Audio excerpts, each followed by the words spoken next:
I love being by the sea. I love shooting seascapes. Coastlines with rocks and cliffs can make really impressive compositions, especially if the weather is harsh and there are some big waves.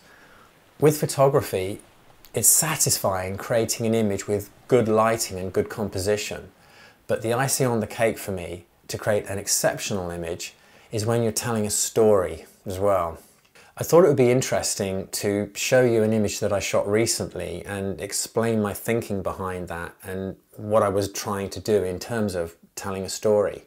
In a previous video, I showed an image I created in Cornwall. At a location like this, I tend to spend time just looking around and discovering if there is a story to be told. And in this case, a story jumped out fairly quickly.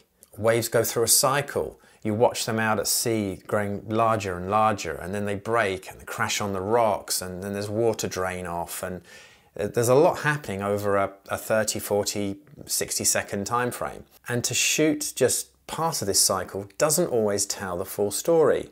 So what can we do? First of all, I like to get a shot further out to sea with the waves starting to swell, starting to build up. Then I like to get a shot of the waves crashing over the rocks. And in this case, a couple of shots of the water rushing up and splashing over the rocks in the foreground.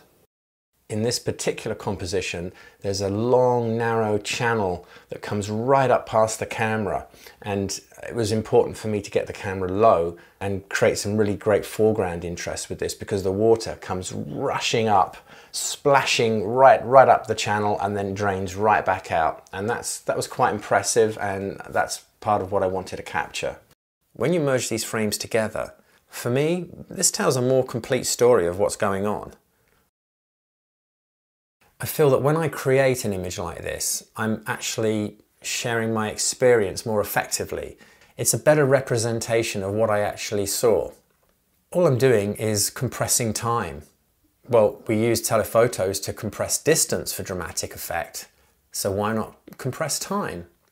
Photographers certainly extend time with, say, a 10-stop filter and shoot water over a 3-4 minute exposure, and it creates that very surreal, milky effect, which in reality you never see. But when you compress time, like I've done here, you do actually see all of those things happen. It's just we're bringing them all together at once. When you create a series of images like this, the first thing you need to do is figure out your shutter speed.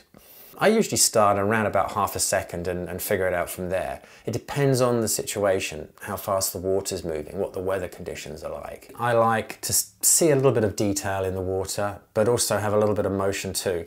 But there are no rules to this. The main thing with all of this is just to experiment, be creative, try stuff, and have fun. Well, that's my tip.